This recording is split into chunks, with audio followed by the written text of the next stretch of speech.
Hey everyone, tonight we're going back to a civilization that ruled Italy for centuries before Rome was anything more than a cluster of mud huts on a hill.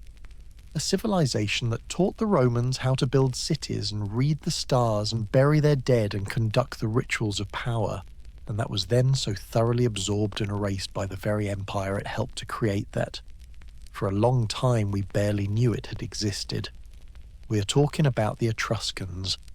Before we begin, take a moment to subscribe, but only if you genuinely enjoy what I do here, and drop a comment telling me where in the world you're listening from and what time it is for you. Now dim the lights, get comfortable, and let's ease into tonight's journey together. There is a particular quality of silence that settles over a landscape when the civilization that once filled it has gone. Not the silence of a place that was never inhabited, but the heavier silence of a place that was inhabited intensely and then emptied, where the absence of people is itself a kind of presence. Drive through the hills of Tuscany today, through the country that was once called Etruria, and you can feel something of that silence in the landscape. In the rolling hills and the dark cypress trees and the occasional low mound sitting in a field without explanation, a tomb that has been there for 2,500 years, and that the farmer works around without thinking too much about what is inside it.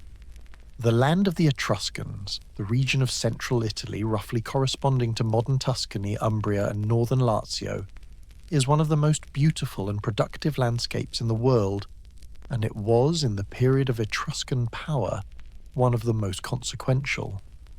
The volcanic hills of the region contain rich deposits of iron and copper, and the combination of metallic wealth and agricultural fertility created the economic foundation for a civilization of extraordinary sophistication. The forests provided timber for ships and buildings. The rivers, the Arno, the Tiber, the Ombrone, provided water, the possibility of inland navigation, and the natural boundaries that shaped the territories of the great Etruscan cities. The coast, stretching along the Tyrrhenian Sea, provided access to the Mediterranean trading networks that connected the ancient world from one end to the other. This was not a marginal landscape that produced a marginal people. This was prime Italian real estate, and the civilization that grew here was not an accident. The Etruscan world at its height, roughly from the 7th through the 5th centuries before the Common Era, was a world of wealthy cities, sophisticated art, extensive trade, and a religious tradition so elaborate and so systematized that the Romans continued to consult its specialists for centuries after Etruria had ceased to exist as a political entity. The Etruscans were not a primitive people who happened to be in Italy before the Romans arrived. They were a mature civilization with an alphabet, with a written language, with monumental architecture, with an art tradition that drew on and transformed the greatest artistic traditions of the ancient Mediterranean world, and with a political and social organization sophisticated enough to have produced cities that rivaled anything in the Greek world of the same period. When Rome was still a collection of villages on the Tiber, Tarquinia and Cerveteri and Vulci were producing some of the finest art in the Western world. Our three companions tonight are drawn from three different relationships with this lost world. There is Livia, a composite figure of an Etruscan noblewoman in the 6th century before the Common Era, at the height of Etruscan power, whose daily life and whose perspective on the world around her will guide us through the lived reality of the civilization. She's not a documented historical individual. The Etruscans left no literature, no histories, no personal accounts. But she is real in the sense that everything about her life is grounded in the archaeological and historical evidence. There is Professor Marco, a modern Italian archaeologist who has spent 30 years excavating Etruscan sites in Tuscany, and who carries in his work both the professional discipline of the archaeologist and the personal connection of a man whose ancestors may have been the people he studies. And there is Dr. Sophia, an epigraphist, a specialist in ancient writing systems, who has devoted her career to the Etruscan language, one of the most tantalizing and most frustrating puzzles in the history of linguistics. Together, they will take us through 14 chapters of this story, from the world that existed before Etruria entered the historical record, to the moment in which the last traces of a living Etruscan culture faded into the Roman world that had absorbed and transformed and ultimately replaced it. The silence of the Etruscan landscape is not, in the end, an absence. It is a presence, the presence of everything that happened here, and left its mark in the soil and the stone and the painted walls and the 13,000 inscriptions in a language that we can read but cannot fully understand. That presence is what we're going to spend tonight with. The Etruscans deserve more than the footnote they're usually given in the story of ancient Italy.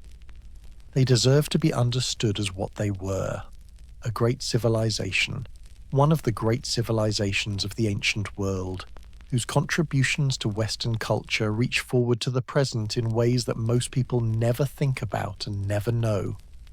By the end of tonight, you will know, and the silence of the Tuscan hills will mean something different to you than it did before.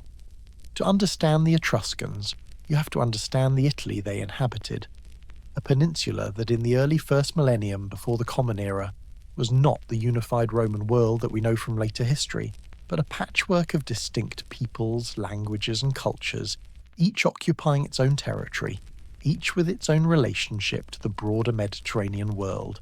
Italy in this period was one of the most diverse cultural landscapes in the ancient world, a place where different populations had been arriving, settling, mixing, and evolving for thousands of years, producing a mosaic of identities that would take Rome centuries of conquest and assimilation to reduce to a single political unit.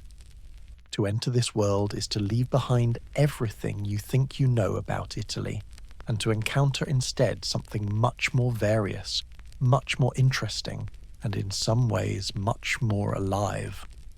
The Greeks had established colonies in southern Italy and Sicily, Magna Graecia, Greater Greece, beginning in the 8th century before the Common Era. Cities like Cumae, Neapolis, Sybaris, Croton and Syracuse were centres of extraordinary cultural productivity, producing philosophers, mathematicians, athletes and artists whose achievements stand alongside anything in mainland Greece. These colonies were among the most important conduits through which Greek culture, Greek art, Greek religion, and crucially Greek literacy reached the Italian peninsula. The Etruscans absorbed these Greek influences with an appetite and a creativity that produced one of the most distinctive artistic traditions of the ancient world. Not Greek art copied, but Greek art transformed, reinterpreted, made into something that could only have been produced in Etruria. To the north of the Etruscans, Celtic populations were moving southward through the Alpine passes from the Transalpine world, establishing themselves in the Po Valley and pressing against the northern boundaries of the Etruscan sphere. The relationship between the Etruscans and the Celts was complex. There was trade, there was conflict, there was cultural exchange, and the Celtic pressure from the north would eventually become one of the factors in the Etruscan decline. To the east, in the Apennine interior, the Umbrians and the Samnites occupied the rugged hill country that the Etruscans had never fully dominated. To the south, in the hills of Lazio, the Latins were developing the culture and the institutions that would eventually produce Rome. Italy in this period was not a background. It was a stage full of actors, all of them playing their parts in a drama whose outcome none of them could foresee. The Italian Bronze Age, the period before the Etruscans emerged clearly into the historical record, was a world of the Villanovan culture, named after a site near Bologna, where its characteristic artifacts were first identified in the 19th century. The Villanovans were the immediate predecessors of the Etruscans, occupying the same region of central Italy from approximately the 10th century before the Common Era, and the question of whether the Etruscans were the Villanovans transformed by contact with the wider Mediterranean world, or whether they were a new people who arrived and replaced or absorbed the Villanovans, is one of the foundational debates of Etruscan studies. The current consensus, supported by the genetic evidence that is now becoming available from ancient DNA studies, favours the continuity hypothesis. The Etruscans were largely the descendants of the Villanovans, who themselves were largely the descendants of the populations that had lived in central Italy since the Neolithic period. There was no invasion, no migration from Lydia or anywhere else. The Etruscans grew from the soil of Italy.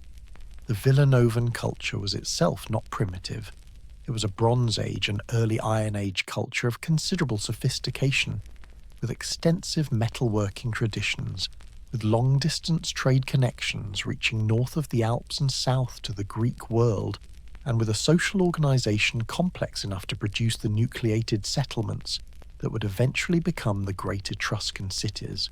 The transition from Villanovan to Etruscan is not a sharp break, but a gradual transformation, driven partly by internal development and partly by the intensification of contact with the broader Mediterranean world. In the 8th and 7th centuries before the Common Era, the flow of Greek and Near Eastern goods, ideas and people into central Italy accelerated dramatically, and it was in the context of this accelerated contact, this opening of Italy to the Mediterranean world, that the distinctively Etruscan character of the civilization crystallized. The Villanovans looked inward, the Etruscans looked outward, and the world they saw looking back at them changed them in ways that made them one of the great cultures of antiquity. Professor Marco thinks about the Villanovan-Etruscan transition as one of the most important moments in Italian prehistory, the moment when a regional Bronze Age culture crossed a threshold and became something qualitatively different. The threshold was not military conquest or mass migration. It was cultural contact at sufficient intensity and sustained over sufficient time to produce genuine transformation.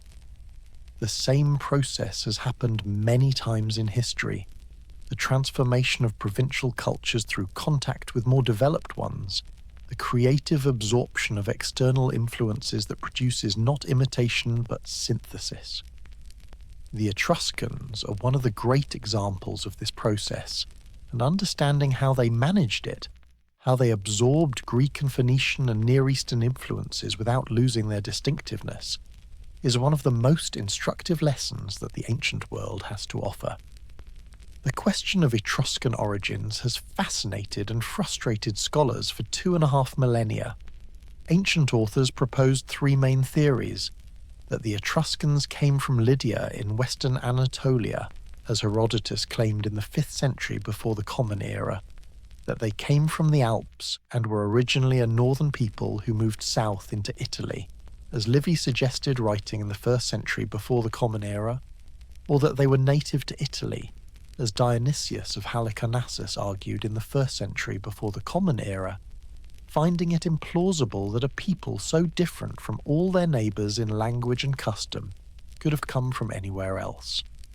Each of these ancient theories has had its modern advocates, and the debate has been conducted with a vigour that reflects not just scholarly interest, but something deeper. The question of Etruscan origins touches on questions of Italian identity, of Mediterranean connectivity, and of what it means for a people to be autochthonous. The Herodotian tradition of Lydian origin is the most dramatic and the most widely known, and it was taken seriously by ancient scholars who were not simply credulous. Livy, Strabo, and others engaged with it critically, accepting some elements and questioning others. In Herodotus's account, the Etruscans, whom he calls the Tirsenoi or Tyrrheni, left Lydia during a period of famine, with the king's son Tyrrhenos leading half the population westward by ship in search of new land. After a long voyage through the Mediterranean, they arrived in Italy among the Umbrians, where they built cities and have lived ever since. The story has the narrative satisfactions of a founding myth: the desperate departure, the long journey, the arrival in a new homeland, and it resonates with the many other foundation stories of the ancient Mediterranean world, in which a people traces its origins to a distinguished ancestor who led them to their present home.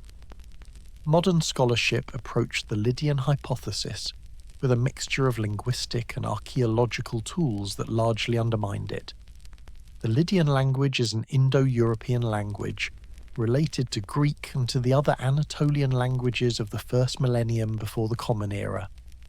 Etruscan is not Indo-European and is not related to Lydian.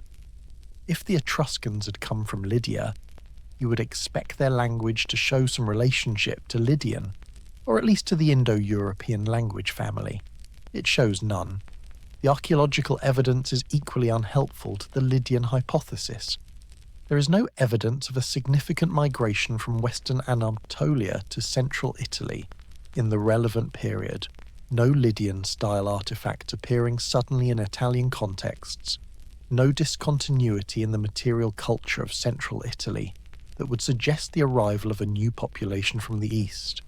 The genetic evidence that has emerged from ancient DNA studies in the past decade has been largely decisive in favour of the autochthony hypothesis. A major study published in 2023, based on the analysis of ancient genomes from multiple Etruscan and pre-Etruscan sites across Tuscany and Lazio, found that the Etruscan genetic profile was consistent with descent from the Bronze Age population already present in central Italy, with ancestry that traces ultimately to the early European farmer of the Neolithic period and to the hunter-gatherers who preceded them. There is no significant genetic signal from Anatolia that would support a Lydian origin, and the genetic profile of Etruscan populations is more similar to their Italian neighbours than to any Eastern Mediterranean population. The Etruscans were Italians. They had always been Italians. The mystery of their origins, such as it was a mystery created by their distinctiveness, their language, their customs, their art, rather than by any genuine foreignness. Dr. Sophia approaches the origin question through the language, and what the Etruscan language tells her is entirely consistent with the genetic picture. Etruscan is a language isolate. It has no demonstrated genetic relationship to any other known language, living or dead. This is a striking fact, and it requires some explanation. In the first millennium before the Common Era, the Italian peninsula was being thoroughly transformed by the spread of Indo-European languages. Latin, Oscan, Umbrian, and related Italic languages were spreading through the peninsula, replacing whatever had been spoken there before. The Etruscans, in their core territory, resisted this linguistic transformation. Their language survived the Indo-European spread and persisted for centuries as an island of non-Indo-European speech in a sea of Indo-European languages. This resistance is itself evidence of the cultural confidence and coherence of Etruscan civilization, a civilization strong enough to maintain its linguistic identity against the pressures of surrounding cultures. The possible distant relatives of Etruscan illuminate its pre-Indo-European Italian roots. The Rhetic language, spoken in the Alpine region north of the Po Valley in the first millennium before the Common Era, shows structural and lexical similarities to Etruscan that suggest a shared ancestry reaching back into the pre-Indo-European past of the Italian and Alpine regions, a time when a family of related languages covered much of northern and central Italy before the Indo-European languages began their spread. The Lemnian language, attested in inscriptions from the Greek island of Lemnos, dating to the 6th century before the Common Era, shows similarities to Etruscan that remain debated. Some scholars see a historical connection, others see structural parallels without genetic relationship. Neither the Rhetic nor the Lemnian connection fully explains Etruscan, but together they point toward a picture of the Etruscans as the most developed and most culturally productive survivors of a pre-Indo-European linguistic and cultural world that once extended more widely across the Mediterranean region. Professor Marco began his career convinced that the Etruscans were a mysterious people from somewhere else. The ancient tradition, going back to Herodotus, was still influential when he was a student in the 1980s. The ancient DNA evidence has largely settled the debate in favour of local origin, and he's had to revise his thinking accordingly. He does not find this revision unwelcome. The story of a people who rose to civilizational heights from local roots, who transformed themselves through contact with the wider Mediterranean world without losing their distinctiveness, who built one of the great cultures of the ancient world from the volcanic hills and river valleys of central Italy. That is a more interesting and more instructive story than the story of migrants arriving from elsewhere. It tells us that civilization is not a gift that comes from somewhere else. It is something that grows in a place, from the specific combination of resources and contacts and talents and traditions that a particular people brings to a particular landscape. The Etruscans grew in Etruria. They were Etruria. The Etruscans did not build an empire. This is one of the most important things to understand about their civilization, and one of the things that most distinguishes them from the Romans who eventually absorbed them. The Etruscan world was a world of city-states, powerful, wealthy, independent cities, each with its own government, its own aristocracy, its own local cults and traditions, loosely connected by shared culture, shared language, and shared religious institutions, but never unified under a single political authority. This was not a failure of ambition or a deficiency of political imagination. It was a deliberate and deeply rooted political preference, a preference for a world of peers over a world of hierarchy, for the independence of the city over the power of the empire.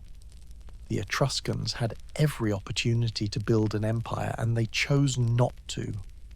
Understanding why is one of the keys to understanding what made Etruscan civilization the distinctive thing it was. The 12 cities of the Etruscan Dodecapolis, the League of 12, met periodically at the sanctuary of Voltumna for religious ceremonies and political consultation. The sanctuary was located somewhere in the region of Volsini, modern Bolsena, and its annual gathering, the Farnum Voltumnae, was one of the defining institutions of Etruscan civic life, the occasion on which the shared identity of the Etruscan world was renewed and celebrated. The cities sent representatives, games were held, religious ceremonies were performed, matters of common concern were discussed. But the League elected a common magistrate, the Zilath Mekel Rasnal, who had no executive authority over the member cities. The Dodecapolis was a forum, not a state. It could express collective Etruscan identity, but it could not compel collective Etruscan action, and this limitation would prove fatal when Rome began its systematic campaign of conquest in the 4th and 3rd centuries before the Common Era. The great Etruscan cities were not small towns, but substantial urban centres, with populations that, in the most important cases, probably reached into the tens of thousands. Cerveteri, ancient Caere, sat on a tufa plateau in the hills behind the Tyrrhenian coast and controlled the productive agricultural and metalworking territory of the southern Etruscan zone. Its necropolis, the Banditaccia, is one of the largest and most well-preserved ancient cemeteries in the world, a city of the dead laid out with street-like pathways running between the great burial mounds, some of them covering tomb chambers that reproduce with extraordinary fidelity the architecture and furnishings of Etruscan domestic life. Tarquinia, on its high plateau overlooking the coast, was the religious and cultural heart of the Etruscan world. The city that preserved the foundational texts of the Disciplina Etrusca and that produced the painted tombs that are now the primary visual record of Etruscan civilization. Veii, just 15 kilometers north of Rome, was Rome's most powerful and most persistent rival for 2 centuries, a city whose destruction in 396 before the Common Era was one of the defining events of early Roman history. The planning of Etruscan cities reflects an urban intelligence that is distinctly different from the organic growth of Greek cities, and that anticipates certain features of Roman urban planning. The Etruscans used a grid system, orienting their cities according to a precise cosmological framework derived from their religious tradition. The cardinal directions were marked out ritually before building began, and the main streets of the city corresponded to cosmic axes that connected the human world to the divine one. The religious boundaries of the city, the pomerium, were established through ritual and were treated as sacred. The spaces of the living and the spaces of the dead were separated with deliberate care. The necropolies always lay outside the city walls, on neighbouring ground, close enough to be in communication with the city of the living, but separated from it by the ritual boundary that distinguished the world of the living from the world of the dead. Livia lives in Tarquinia in the 6th century before the Common Era, in a house that is more comfortable than a modern visitor might expect, with paved floors of terracotta tiles, with walls plastered and painted in bright colours, with furniture of wood and bronze made by craftspeople whose skills are transmitted across generations. The house is arranged around a central atrium, a roofed space open to the sky at the centre, with the rainwater falling into a stone basin below. The rooms radiate from this central space, a kitchen with its hearth, storage rooms for oil and grain and wine, the main reception room where guests are entertained and business is conducted, the sleeping rooms in the back. The architecture is Etruscan. It is not Greek and it is not Roman. But it will influence Roman domestic architecture so thoroughly that when we think of the atrium house of the Roman world, we're thinking, without knowing it, of something that the Etruscans invented. Livia's family is aristocratic. The Etruscan aristocracy is a land-owning, slave-holding class whose wealth comes from the agricultural production of their estates and from their control of the trade routes that bring luxury goods into the city. Her husband is a magistrate of the city, the Zilath, something like a chief executive, elected annually by the aristocratic council that governs Tarquinia.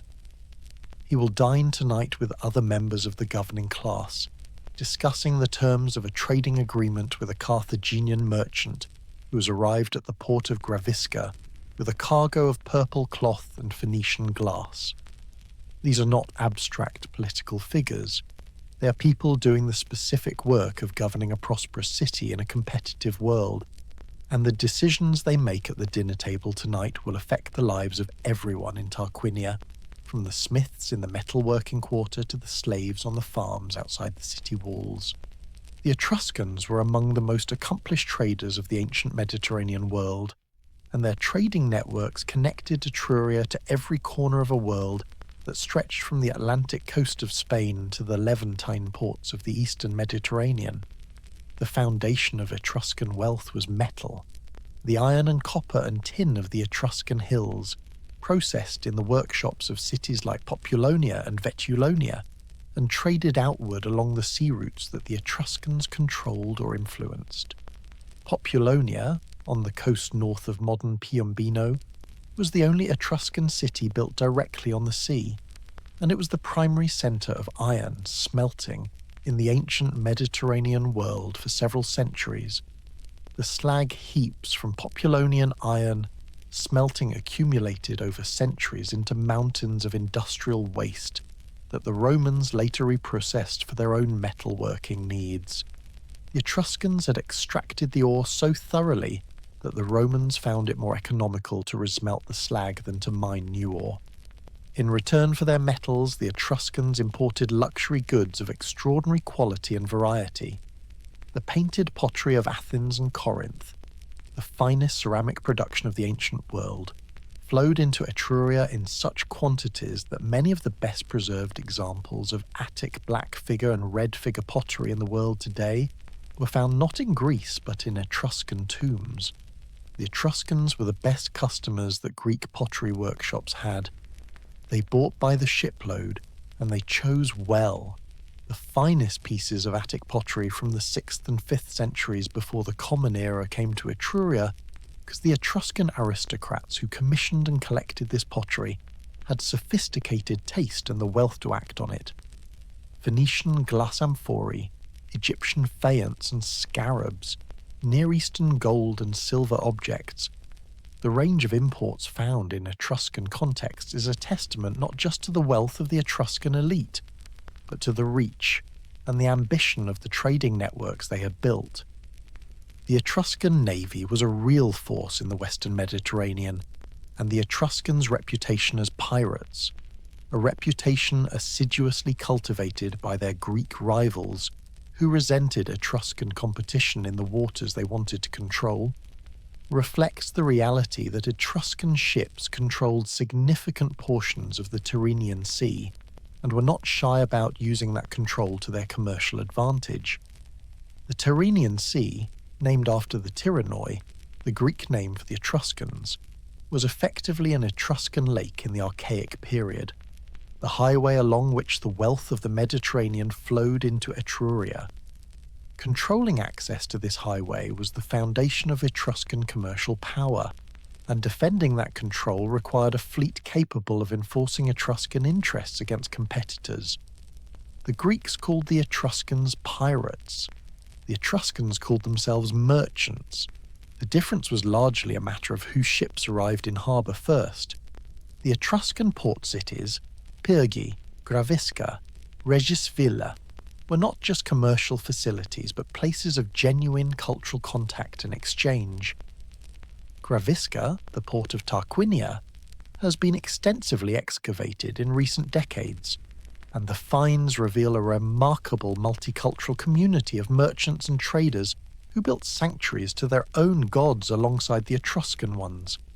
Greek merchants worshipped Hera and Aphrodite and Adonis at Gravisca. Phoenician merchants built shrines to their own deities. The Etruscans maintained their own cult spaces alongside these foreign sanctuaries, and the whole complex represents a trading port in which religious tolerance was not a philosophical principle, but a practical necessity. You could not do business with people whose gods you refused to respect. The sanctuary at Pyrgi, the port of Cerveteri, has yielded one of the most remarkable documents of the ancient Mediterranean world. The Pyrgi gold tablets, 3 gold plaques bearing inscriptions in Etruscan and Phoenician that date to around 500 before the Common Era. The tablets record a dedication by Thefari Velianus, the chief magistrate of Cerveteri, to a goddess identified in the Phoenician text as Astarte and in the Etruscan text as Uni, the Etruscan equivalent of the Roman Juno. The parallel dedication in 2 languages to the same goddess is a window into the multicultural reality of the Etruscan port world, where Etruscan rulers maintained formal diplomatic and religious relationships with Phoenician trading partners, where the same deity could be approached under different names by people speaking different languages, and where the boundaries between cultures were permeable in ways that the later Roman world would make considerably more rigid. Professor Marco has spent years excavating sites that document the Etruscan trading networks with physical precision. At a site in the Maremma, the coastal lowlands of southern Tuscany, he has excavated a roadside shrine that served as a way station for traders moving goods between the coastal ports and the interior cities. The finds include pottery from a dozen different origins: Attic Greek, Corinthian Greek, Etruscan, Phoenician, Sardinian, and bronze objects from Etruscan workshops whose stylistic features can be traced to specific city traditions. Each of these objects is a data point in a map of ancient connectivity that was far more extensive and far more sophisticated than the traditional narrative of isolated ancient cultures would suggest. The ancient Mediterranean world was, in important respects, a globalized world, and the Etruscans were among its most active and most successful participants. The painted tombs of the Etruscan necropoli are among the most extraordinary works of ancient art to survive anywhere in the world, and they are extraordinary not just for their artistic quality, but for what they reveal about the Etruscan attitude toward life, death, and the relationship between the two.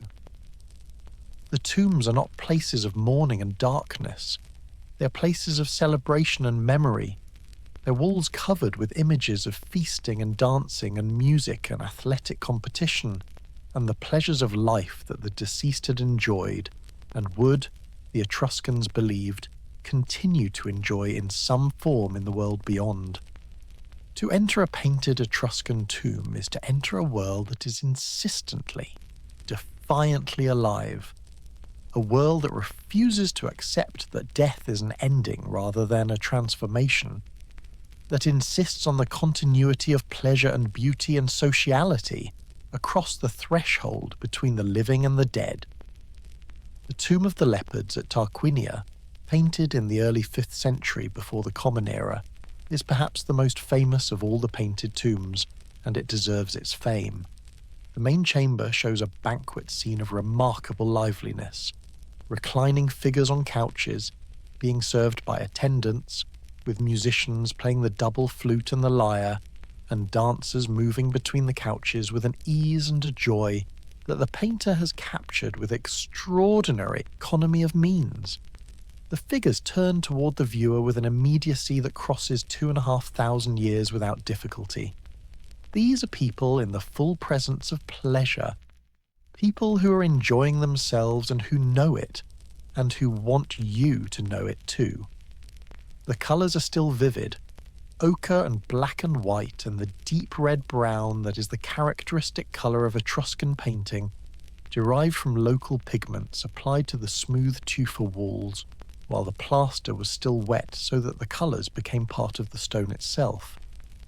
The leopards of the tomb's name appear in the pediment above the banquet scene, flanking a central figure in a posture of heraldic symmetry, guardians of the threshold, present but not threatening. The variety of subjects in the painted tombs is one of the most striking things about them. Some tombs show athletic games, wrestling, discus throwing, chariot racing, performed in honour of the dead.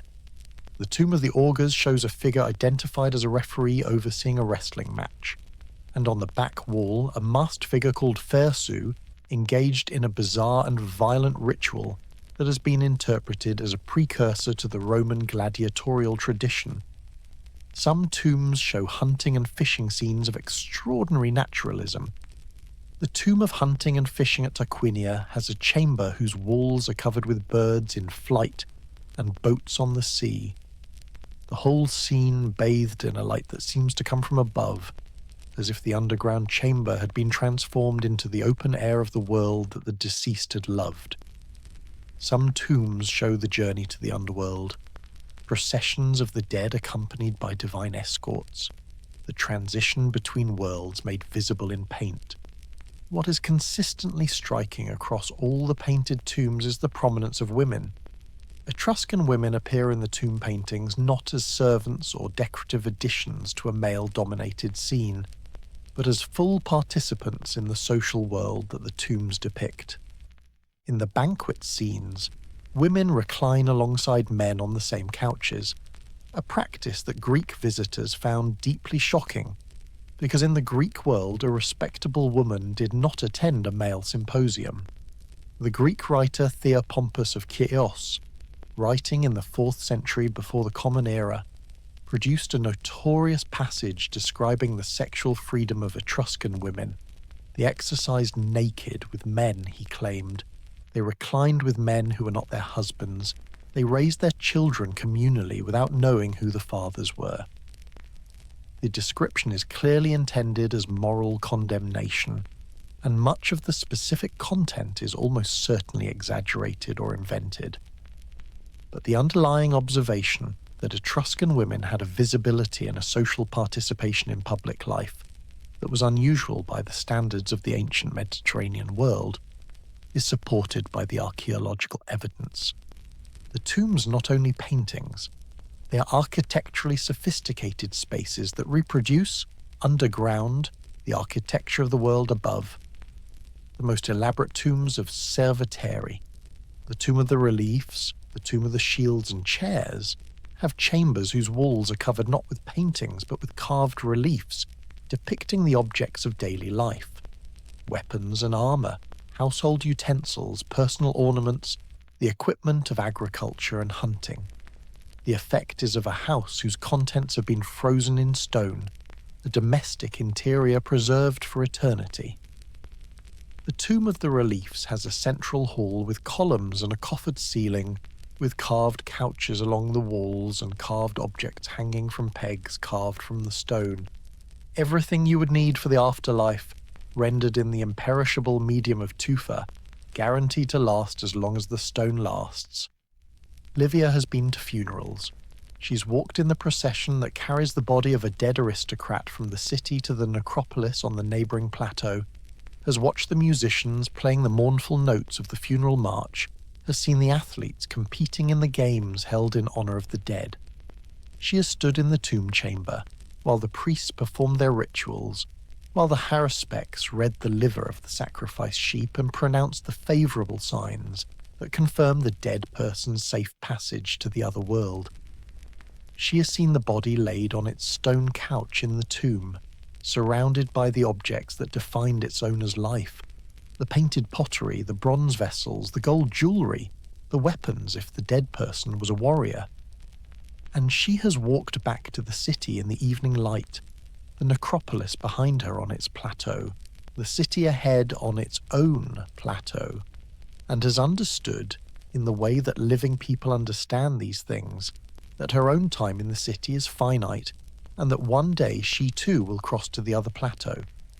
The Etruscan religious system was one of the most elaborate and most systematized in the ancient world, not a mythology of gods behaving badly, as the Greek and Roman traditions tended toward, but a revealed science of divine communication, a set of techniques for reading the will of the gods in the patterns of the world and for responding appropriately to what was read. The Romans called this system the Disciplina Etrusca, the Etruscan discipline, and they held it in such high regard that even after the political subjugation of Etruria, they continued to send their young men to Etruscan cities to study it. Cicero mentions that noble Roman families maintained the tradition of sending sons to Etruria for education in the sacred arts. The Emperor Augustus consulted Etruscan haruspices at critical moments of his career. The Disciplina Etrusca was not folk religion. It was the most sophisticated system of divination in the ancient Mediterranean world, and the Romans recognized it as such. The Disciplina Etrusca was said to have been revealed by a divine being called Targes, a mysterious childlike figure of divine origin who sprang from a ploughed field in Etruria and dictated the sacred books to the Etruscan ancestors who gathered around him before returning to the earth from which he had come. The sacred books, the Libri Haruspicini governing the reading of livers, the Libri Fulguralis governing the interpretation of lightning, the Libri Rituales governing the foundation of cities and the conduct of religious ceremonies, and the Libri Acherontici governing the fate of the soul after death, were the foundational texts of Etruscan religious practice, containing the rules and the interpretive frameworks that governed every aspect of the relationship between the human world and the divine one. These books were preserved and transmitted by specialist families and by colleges of priests, copied from generation to generation in a tradition of religious learning that the Romans eventually translated into Latin, but could not fully replicate because the tradition of transmission had been broken. The core of the Disciplina Etrusca was haruspicy, the examination of the livers of sacrificed animals, particularly sheep, to discern the will of the gods and the likely outcome of proposed actions. The haruspex who performed this examination was not a village shaman improvising interpretations on the spot. He was a trained specialist, educated in a complex system of correspondences between the different regions of the liver and different domains of divine concern, different deities, different spheres of human activity, different categories of future event. The liver was understood as a microcosm of the divine world, each of its regions corresponding to a specific deity and a specific sphere of divine activity. The anomalies found in a sacrificed liver, the unusual shapes, the missing lobes, The abnormal textures were messages from the gods, requiring interpretation according to the rules laid down in the Libri Haruspicini. The Etruscan bronze liver of Piacenza is one of the most extraordinary objects to survive from the ancient world. Cast in bronze and dating to the late 2nd or early 1st century before the Common Era, it is a model of a sheep's liver divided into regions and labelled with the names of Etruscan deities, a three-dimensional map of the Etruscan cosmos projected onto the organs of a sacrificial animal, a reference guide for the haruspecs who needed to correlate the features of a real liver with the divine correspondences established in the sacred books. The outer rim of the model is divided into 16 sections corresponding to the 16 divisions of the Etruscan heavens, each associated with specific deities. The interior is divided into regions associated with different divine powers. The model is not a practical tool for active divination. It is too small and too generalized for that, but a teaching aid, a mnemonic device for a student learning the system. Dr. Sophia has studied the inscriptions on the Piacenza liver at length, and she finds in it one of the most complete available windows into the structure of Etruscan religious thought. The reading of lightning was another central form of Etruscan divination, governed by the Libri Fulgurales and requiring a level of systematic observation that anticipates modern meteorological record-keeping. The Etruscans divided the sky into 16 regions, each associated with specific deities and specific categories of meaning, and maintained records of lightning events, their direction, their location, their associated atmospheric conditions, that allowed the haruspecs to interpret new lightning events in the context of patterns observed over years and decades. The Etruscan god Tinia, identified by the Romans with Jupiter, was the master of thunder and lightning, but he was understood to wield 3 different categories of lightning bolt, one that he could throw on his own authority as a warning or counsel, one that he could throw only after consulting a council of 12 gods, more severe in its implications, and one that required the authorization of a higher divine assembly and could be devastating and irreversible in its effects. The gradation of lightning into categories of severity, each requiring different divine authorization, reflects a theological imagination of considerable sophistication, a cosmos governed by law and procedure rather than arbitrary power. The Etruscan understanding of time was shaped by the concept of the saeculum, a unit of historical time defined not by a fixed number of years, but by the lifespan of the longest-lived person born at the beginning of that era. When that person died, the saeculum ended, and a new one began. The Etruscans believed that the gods had allotted a fixed number of saecula to each people, to Rome a certain number, to the Etruscans a certain number, and that the total span of a people's existence could be known, at least approximately, through divination.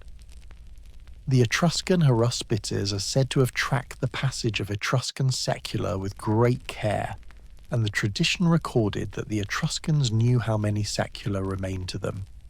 Knew, in other words, approximately when their civilization would come to its appointed end. There is something both moving and unsettling about this. A people who believed that history had a shape and that their own civilization had lifespan, who continued to build and trade and paint and bury their dead, even as they calculated how much time remained. The Etruscan language is one of the great puzzles of ancient linguistics, and it is a puzzle that has not been fully solved despite a century and a half of sustained scholarly effort and the application of every analytical technique that modern linguistics has developed. We can read Etruscan, the Etruscan alphabet, adapted from the Greek alphabet of the Euboean tradition in the 8th century before the Common Era, is straightforward enough that the phonetic values of the letters are well established, and the basic rules of spelling and pronunciation are understood. We can read Etruscan words aloud, and they sound like a language. There is a rhythm to them, a pattern of stressed and unstressed syllables, a phonological structure that has its own internal consistency. What we cannot always do is understand what the words mean, and the gap between being able to read and being able to understand is one of the most frustrating and most fascinating conditions in the whole of scholarly work. The difficulty is structural rather than accidental. Etruscan is a language isolate. It has no demonstrated genetic relationship to any other known language, living or dead, including the Indo-European languages that dominated the ancient Mediterranean world, and including the Semitic languages of the Near East. This means that there is no related language whose vocabulary and grammar can be used to illuminate the meaning of Etruscan words. When scholars deciphered Linear B in the early 1950s, they were assisted immensely by the fact that the language turned out to be an early form of Greek. They could compare the ancient forms to the known later forms and work backward to the meaning of individual words and constructions. When Champollion deciphered Egyptian hieroglyphs, he was assisted by the Rosetta Stone, which provided the same text in Egyptian and Greek. Etruscan has no Rosetta Stone. The closest equivalent is the Pergi gold tablets, which provide parallel Etruscan and Phoenician texts, but the texts are too short and too formulaic to unlock the language as a whole.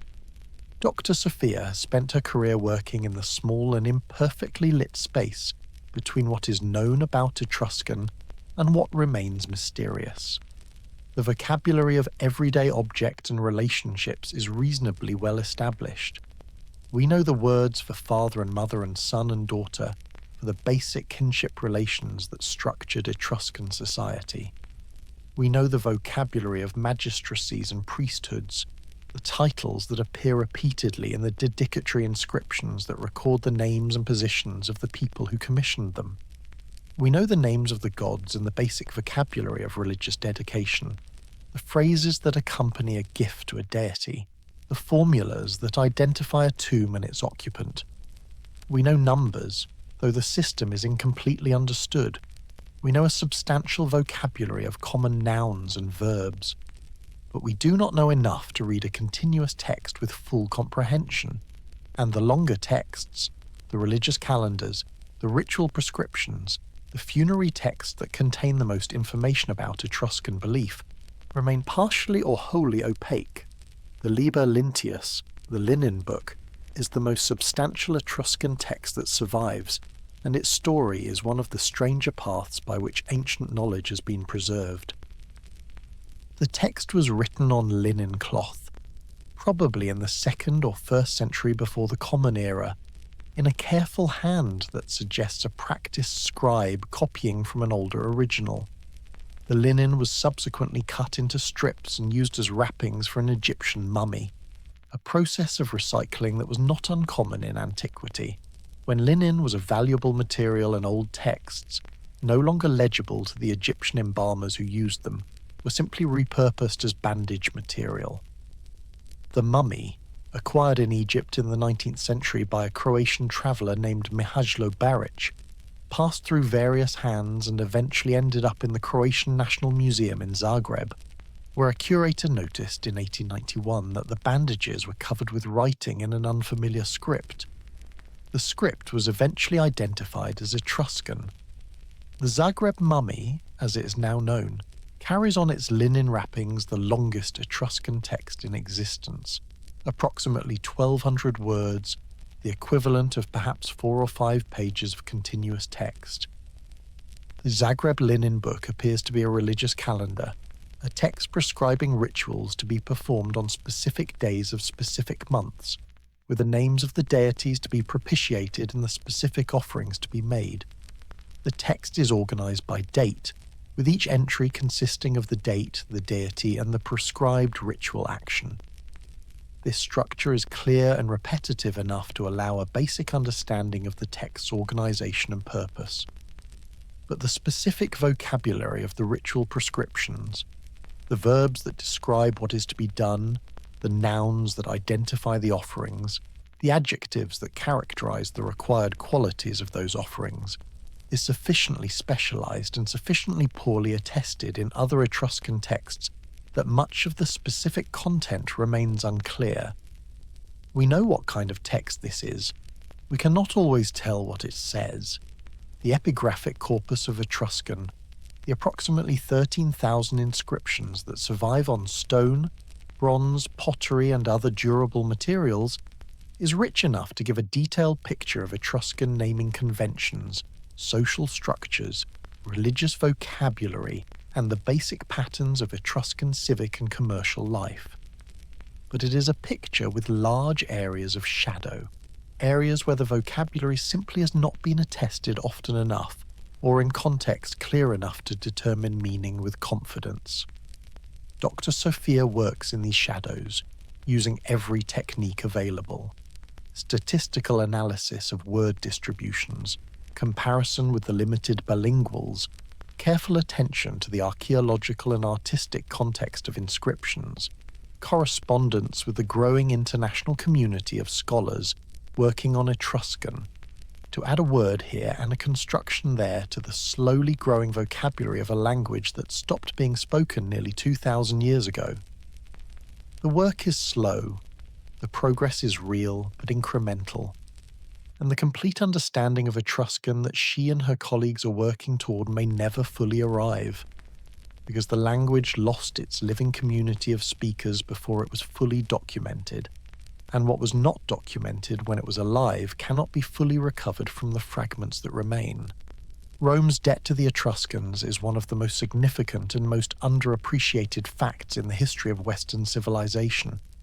The Romans themselves acknowledged it, in their own way. Roman tradition preserved the memory of Etruscan kings who ruled Rome in the Archaic period, of Etruscan craftsmen who built the great temples of early Rome, of Etruscan religious practices that became fundamental to Roman religion. But the acknowledgement was always uncomfortable, always qualified, always embedded in a narrative that ultimately gave Rome the credit for everything that had grown from Etruscan foundations. The Romans preferred to see themselves as the originators of their own greatness, rather than as students of the civilization they had conquered, and the result was a kind of selective amnesia. The specific Etruscan contributions were remembered in specific contexts, but the broader picture of Etruscan cultural superiority in the Archaic period was suppressed. The traditional Roman list of 7 kings, Romulus, Numa Pompilius, Tullus Hostilius, Ancus Marcius, Tarquinius Priscus, Servius Tullius, Tarquinius Superbus, includes 3 who are identified as Etruscan by name and origin. Tarquinius Priscus, the 5th king, is said to have come from the Etruscan city of Tarquinia, born of a Corinthian father and an Etruscan mother.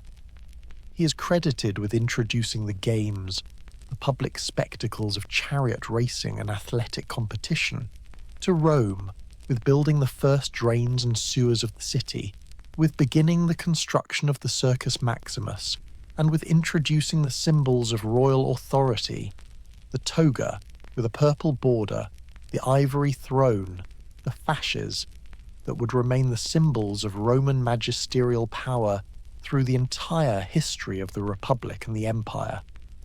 Whether Tarquinius Priscus was a historical individual in the form that Roman tradition describes him is uncertain, but the cultural contributions attributed to him are consistent with everything we know about the Etruscan influence on archaic Rome, and the tradition preserves a genuine historical memory of a period when the development of Rome was deeply shaped by Etruscan models and Etruscan personnel.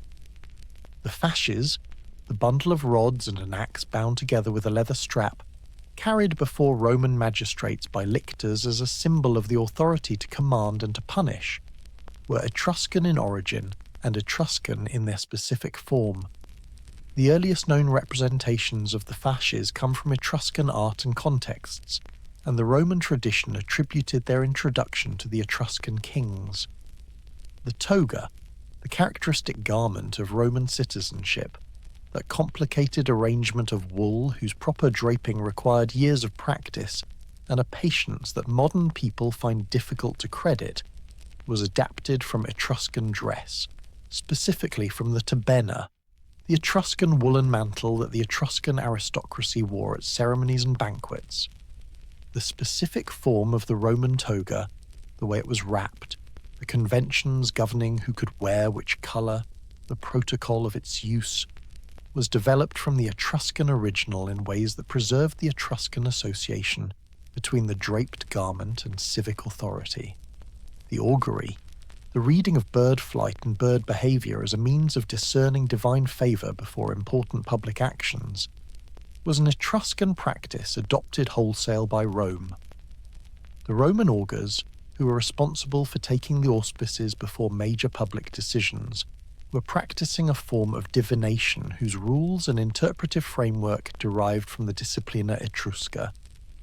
The specific categories of bird behaviour that the augurs watched for, the specific directions in which different birds carried different meanings, the specific relationship between the auspices and the decision whether to proceed with a proposed action. All of this came from the Etruscan tradition. When a Roman general paused before battle to watch the sacred chickens eat their grain and refused to advance if they ate without enthusiasm, he was performing a simplified version of a much more elaborate Etruscan system of ornithomancy that the Romans had adopted and then gradually reduced to this somewhat absurd but stubbornly persistent ritual. The alphabet in which Latin would eventually be written came to Rome through the Etruscans. The Etruscans had adapted the Greek alphabet from the Euboean Greeks in the 8th century before the Common Era, making the modifications necessary to represent the sounds of their own language.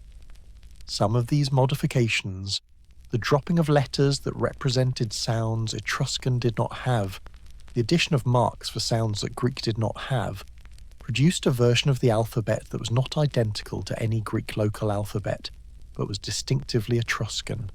When the Latins adopted the alphabet, probably in the 7th century before the Common Era, they adopted the Etruscan version, rather than going directly to the Greek. They then made their own modifications, adding letters for sounds that Etruscan did not have but Latin did. The result is the Latin alphabet, transmitted through the Etruscans, the ancestor of the alphabet you are reading now. Professor Marco stands in the Roman Forum on a cold November morning before the tourists arrive, and he tries to see it the way it was in the archaic period, before the marble temples, before the triumphal arches, before the paving stones of the later Republic and Empire. In the archaic period, the Forum was a marshy depression between the hills, drained by the Cloaca Maxima, the great sewer attributed by Roman tradition to the Etruscan kings, and filled with wooden and terracotta buildings whose architectural forms were Etruscan. The first temples on the Capitoline Hill were built in the Etruscan style, with deep front porches and terracotta decorative programs. The antefixes and ridge tiles and acroteria that covered the rooftops of Etruscan temples were the same forms that covered the earliest Roman ones. When Rome decided to build a great temple to its chief god Jupiter on the Capitoline Hill, it built it the way the Etruscans built temples, because the Etruscans were the civilization that had taught Rome what a great temple was supposed to look like.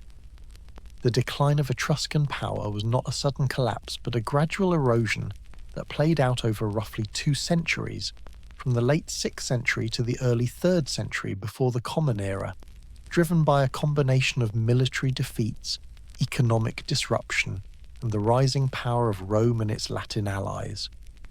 The process was not inevitable. There were moments when Etruscan power might have reasserted itself, when collective Etruscan action might have altered the outcome. But the structural conditions that drove the decline were real and powerful. The Etruscans faced simultaneous pressures from the Greeks in the south, the Gauls in the north, and the Romans in the centre, and they faced these pressures individually rather than collectively, because their political tradition of city-state independence had never developed the mechanisms for sustained collective action that the threat required. The defeat of the Etruscan fleet by the Greeks of Syracuse at the Battle of Cumae in 474 before the Common Era was one of the pivotal moments in this decline.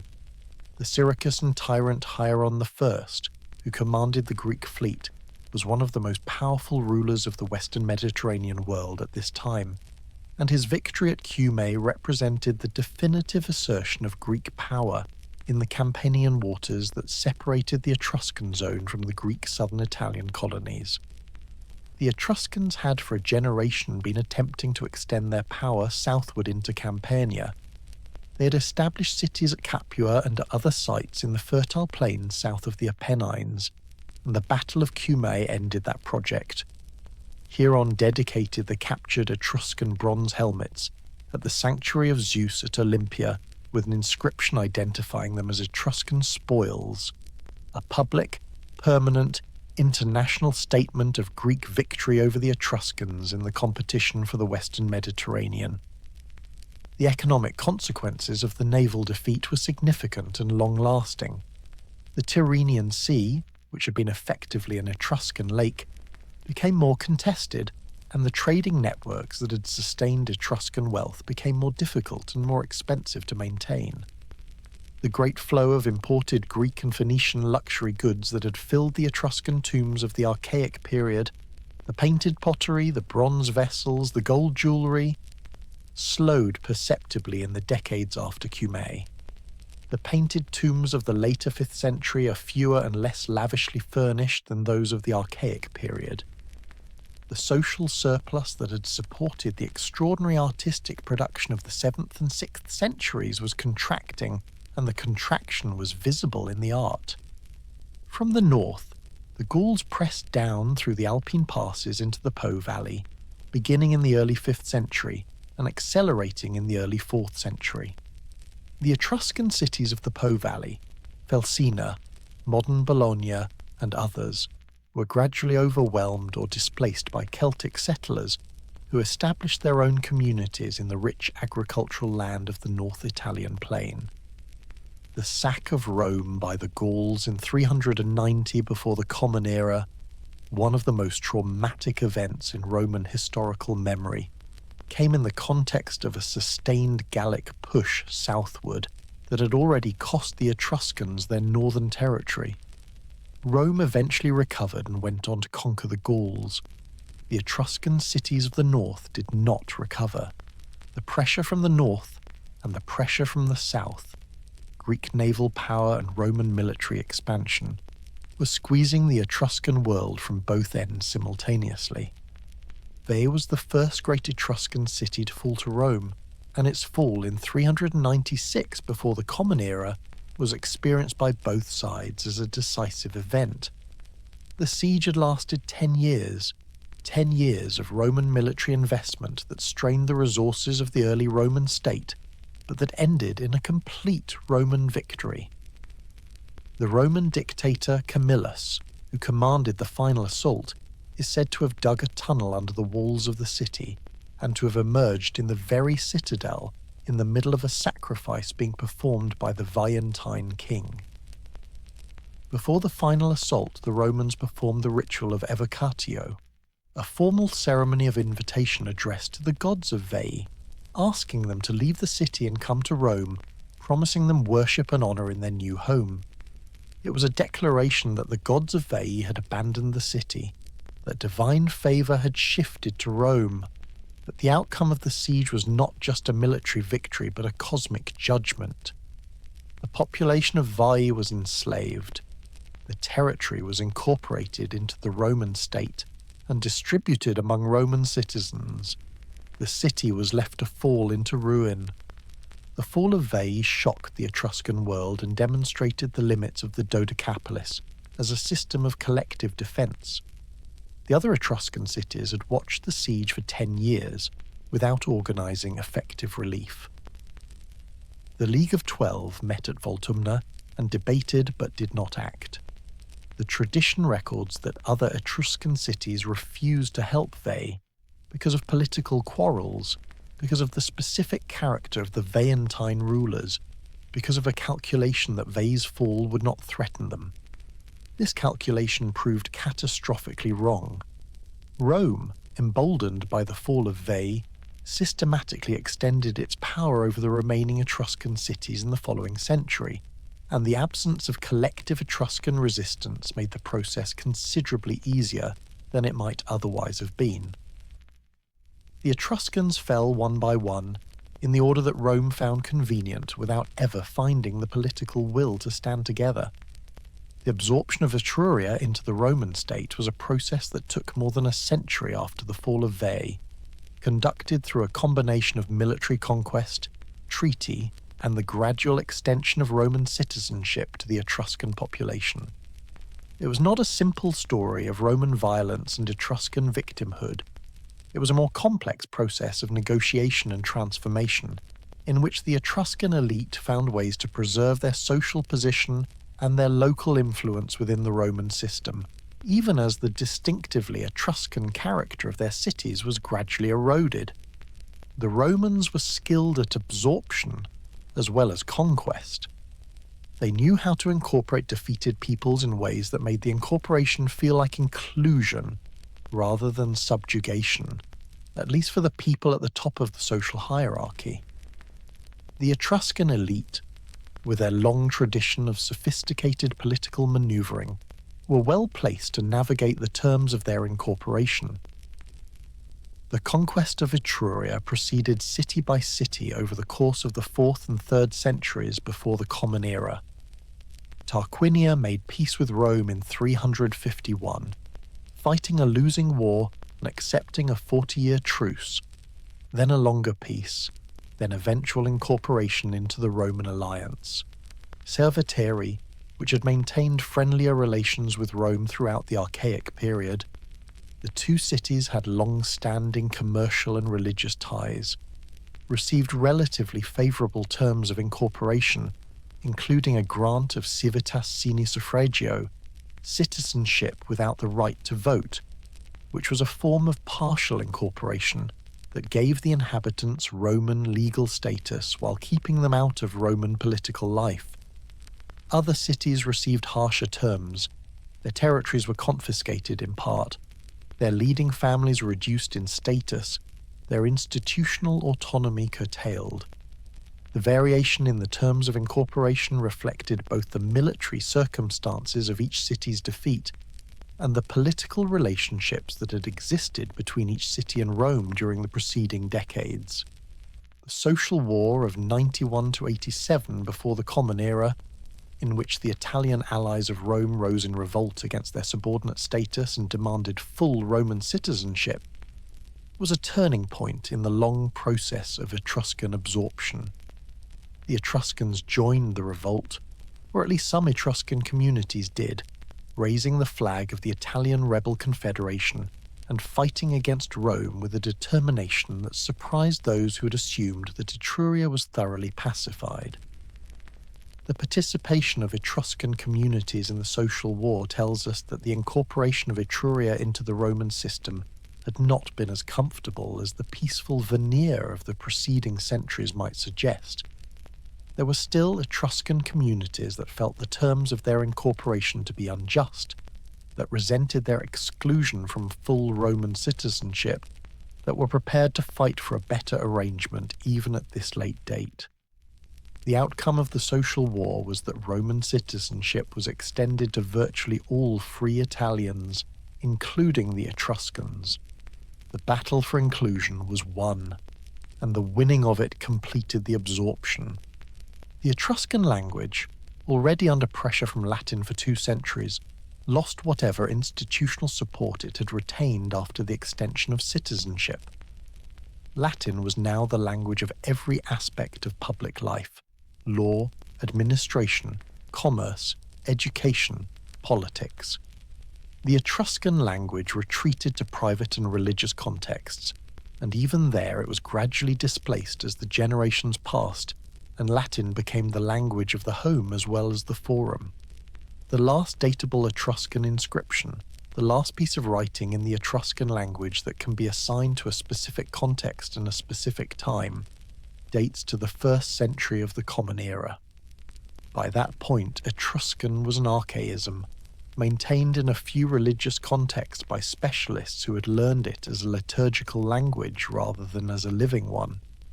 The Emperor Claudius wrote a history of the Etruscans in the 1st century of the Common Era, and he reportedly noted that Etruscan was still spoken by some elderly people in the Etruscan countryside. Within a generation or two of his observation, those elderly speakers were dead, and with them the last living connection to the language that had carried Etruscan civilization. Livia's imagined descendants, the generations that follow from our Tarquinian noblewoman, are Romans within 4 generations. They speak Latin at home and in the forum and at dinner. They worship Jupiter and Juno and Minerva on the Capitolin, and they also worship Uni and Tinia and Menvra, the Etruscan equivalents, in the old family shrines at the back of the house, maintaining a private religious practice that blends the old and the new in ways that neither Roman nor Etruscan official religion would entirely approve. One of them sits in the Roman Senate, the descendant of an Etruscan aristocratic family that navigated the terms of incorporation successfully enough to preserve its status and its lands through the long transition from city-state independence to Roman provincial life. Another is a haruspex, one of the specialists who continue to practice the ancient Etruscan art of liver reading under Roman auspices, the last professional carriers of the disciplina Etrusca, practicing their science in Latin, but according to rules laid down in books written in Etruscan. Centuries before Latin was the language of anything more than a village on the Tiber. The erasure of a civilization is rarely the work of a single violent moment. It is usually a slower, more diffuse process, conducted through the accumulation of small decisions and large structural changes that together produce an outcome that no single actor planned or intended. The Romans did not set out to destroy Etruscan culture. They set out to conquer Etruscan territory and to absorb Etruscan populations into the Roman state, and the destruction of Etruscan culture was a consequence of that process rather than its goal. This distinction matters because it tells us something important about how cultural erasure happens in practice, not always through deliberate destruction, but often through the structural conditions that make a culture impossible to reproduce. Language is always the first and the most decisive casualty. When Latin became the language of administration, law, commerce, and education throughout the Etruscan cities, it became the language of social advancement and economic opportunity. Parents who wanted their children to succeed in the Roman world, and after the extension of citizenship, success in the Roman world was the only kind of success available, raised those children in Latin. Teachers taught in Latin. The courts conducted their business in Latin. The contracts and the wills and the commercial documents that recorded the transactions of daily economic life were written in Latin. Etruscan retreated first from public life, then from commercial life, then from domestic life, until it survived only in the mouths of elderly people who had learned it as children in a world that had since moved on. And when those elderly people died, the language died with them. Writing follows language, and the loss of the written language is even more devastating than the loss of the spoken one, because writing is the medium through which the accumulated knowledge of a civilization is stored and transmitted.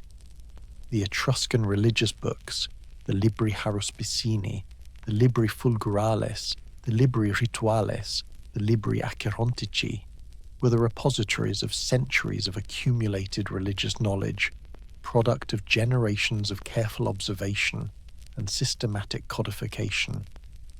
Some of these books were translated into Latin in the Republican period, and fragments of those translations survive embedded in Roman religious and antiquarian writings. But much was not translated, or was translated in ways that preserved the form without the full understanding, and as the haruspical families who maintained the tradition died out without adequately trained successors, the untranslated books became unreadable and were eventually lost. The Etruscan literary tradition, the histories, the poetry, the philosophical and scientific writing, whose existence we can infer from occasional references in Roman sources, but of which not a single word survives, was simply not transmitted. Professor Marco thinks about the process of Etruscan erasure in terms of what archaeologists call taphonomy, the study of how things are preserved and how things are lost. Most of what the Etruscans made was organic: wood, linen, wool, leather, papyrus, wax tablets, and organic material decomposes in all but the most exceptional conditions. The stone and bronze and terracotta that survived is only a tiny fraction of everything that was made. The painted walls of the tombs survived because they were underground, in the dry and relatively stable conditions of the tufa rock. The bronze objects survived because bronze does not rust. The terracotta survived because fired clay is almost indestructible. But the textiles and the wooden furniture and the leather goods and the papyrus scrolls and the wax tablets on which the day-to-day business of Etruscan cities was conducted, all of that is gone, dissolved back into the soil of Tuscany over the course of 2,000 years. The erasure of Etruscan civilization was partly accomplished by the Romans and partly accomplished by time itself. The tomb robbers, the tombaroli, who have plagued Etruscan archaeology from antiquity to the present day, are another form of erasure. The richly furnished tombs of the Etruscan elite were known to later populations as sources of valuable objects, and they were systematically looted over the centuries, in Roman times, in the medieval period, in the Renaissance, and in the 20th century, when a thriving illegal market for Etruscan art drove industrial-scale clandestine excavation that destroyed the archaeological context of thousands of objects while putting them into private collections and eventually into museums where they could be studied. The objects survived, but the information about where they came from and what they were associated with, the information that gives objects their historical meaning, was destroyed in the looting. The Etruscans were erased twice, once by Roman absorption and once by the appetite of art collectors who wanted their objects without their history. The Etruscans are not entirely gone. They left traces in the world that survived their absorption into Rome and that are still present, sometimes visibly and sometimes invisibly, in the cultures of modern Italy and of the Western world more broadly. Some of these traces are obvious and acknowledged. The painted tombs, the bronze sculptures, the gold jewellery in museum collections around the world, the place names of Tuscany that preserve Etruscan syllables in their modern Italian forms. Some are so thoroughly integrated into the traditions that received and transmitted them that their Etruscan origin has been forgotten for centuries, the way a word borrowed from a foreign language eventually loses its foreignness and becomes simply part of the vocabulary of those who use it without knowing where it came from. The Etruscan alphabet, adapted from the Greek and adapted in turn by the Romans, is the direct ancestor of the Latin alphabet, which is the direct ancestor of most of the writing systems used in the modern world. Every letter on this page passed through the Etruscan tradition on its way from its Greek origins to its modern form. The Etruscans did not invent the alphabet. The Phoenicians invented the consonantal alphabet from which the Greek alphabet was derived, and the Greeks invented the vowel letters that completed the phonetic system. But the Etruscans were the relay station through which the alphabet reached the Western Mediterranean, the people who took the Greek invention and transmitted it to the Latins, who transmitted it to the Western world. Without the Etruscans, the path from the Greek alphabet to the Latin alphabet is difficult to trace. With them, it is clear and direct. The triumph, the spectacular ceremonial procession of a victorious Roman general through the streets of Rome, with his troops and his captives and the spoils of his conquest, culminating in a sacrifice at the Temple of Jupiter on the Capitoline, was Etruscan in its origins, and Etruscan in almost every element of its visual language. The general's costume, the toga picta of purple and gold, the tunica palmata, the red painted face that imitated the painted face of the cult statue of Jupiter, was derived from the ceremonial dress of Etruscan rulers or high priests.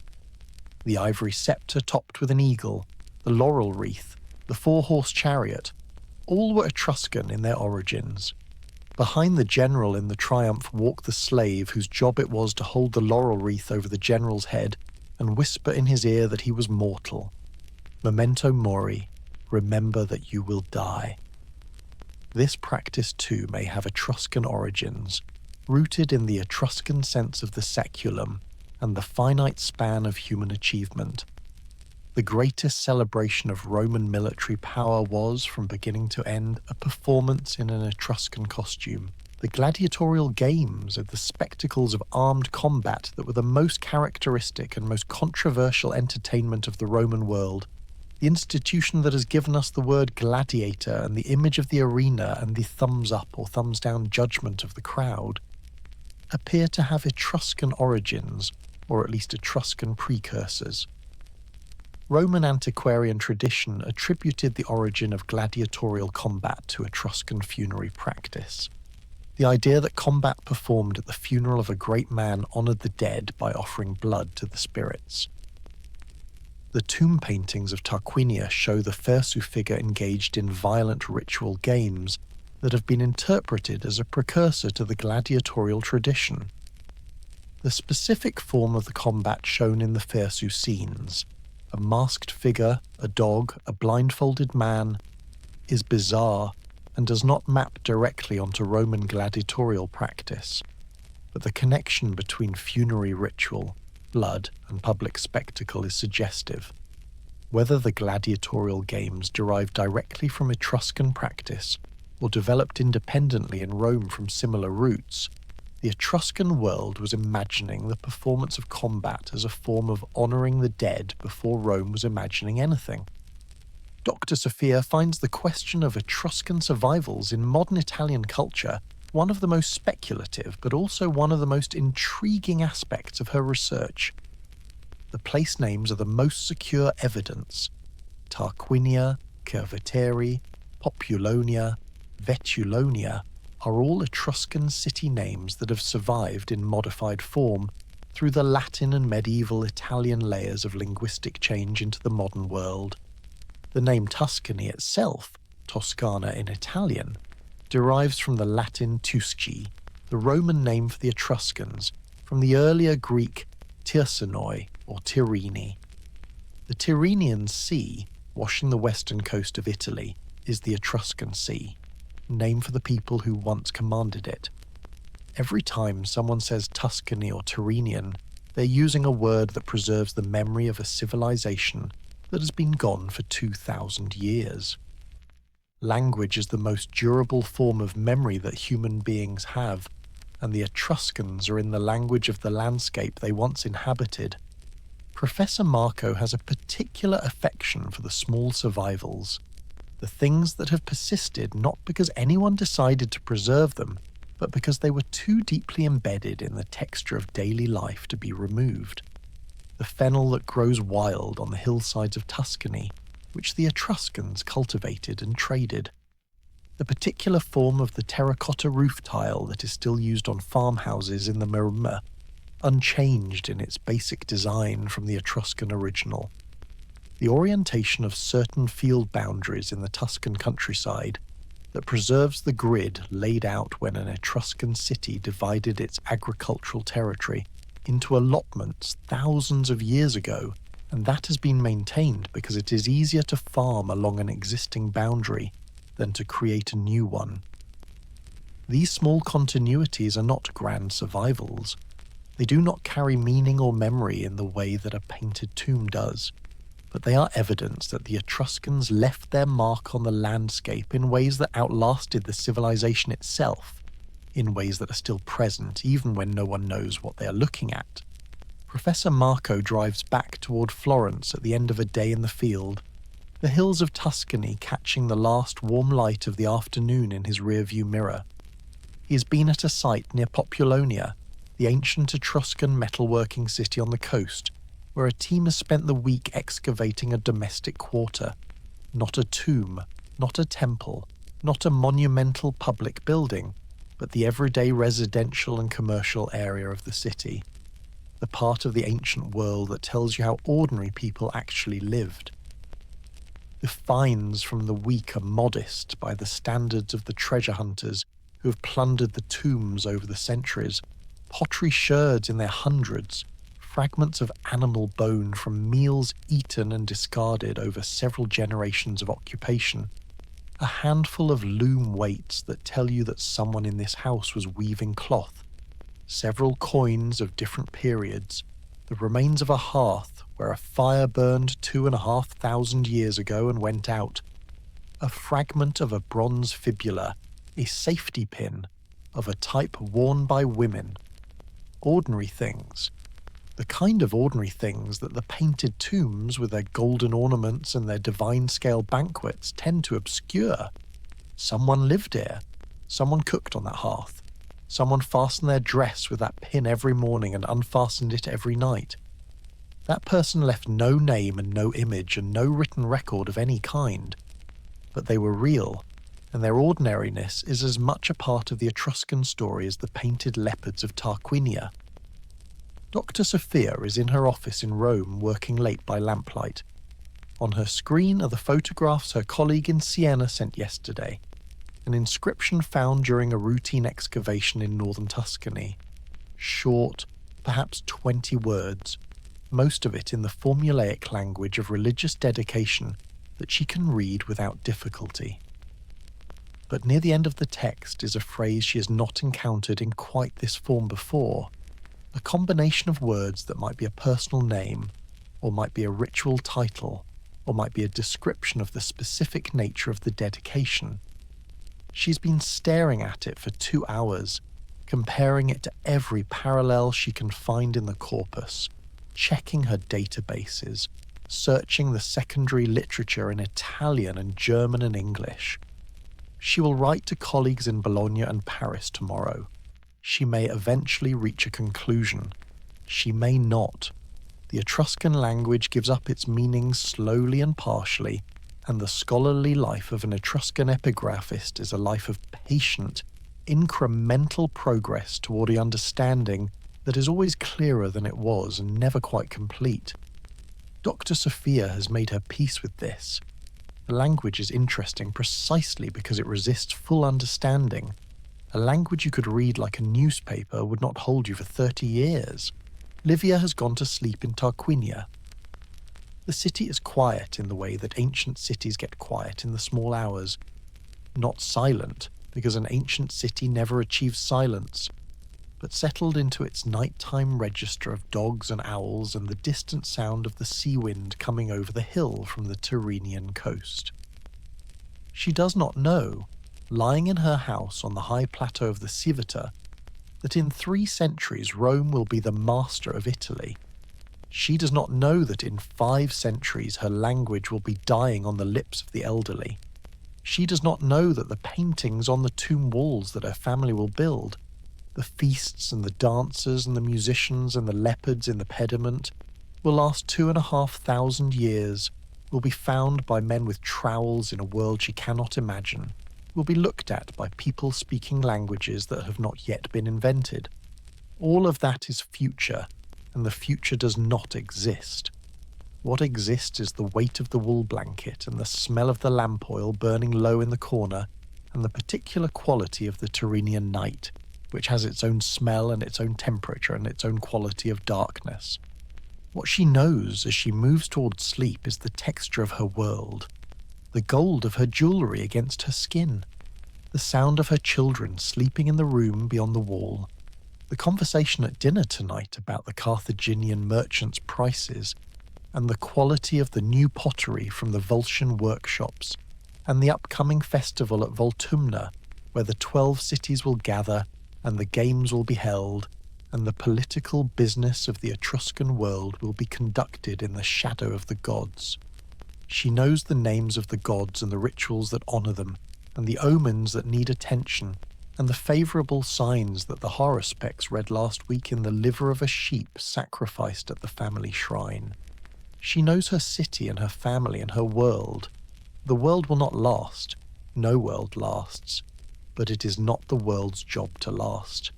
It is the world's job to be real while it is here, and Livia's world is entirely, vividly, irreducibly real.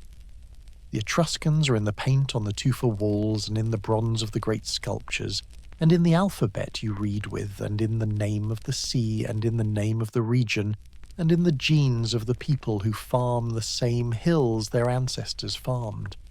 They are gone as a civilization, their language silent, their political independence long ended, their institutional life dissolved into the Roman system that outlasted them.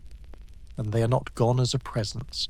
The painted tombs are there, the inscriptions are there, the objects in the museums are there, and the hills of Tuscany are there, rolling in the afternoon light with the dark cypresses and the occasional low mound that sits in a field without explanation. The silence of those hills is not empty. It is full of everything that happened there and left its mark in the soil and the stone and the still, cool air of the painted rooms underground. This has been Midnight Chronicle. Sleep well wherever in the world you are tonight.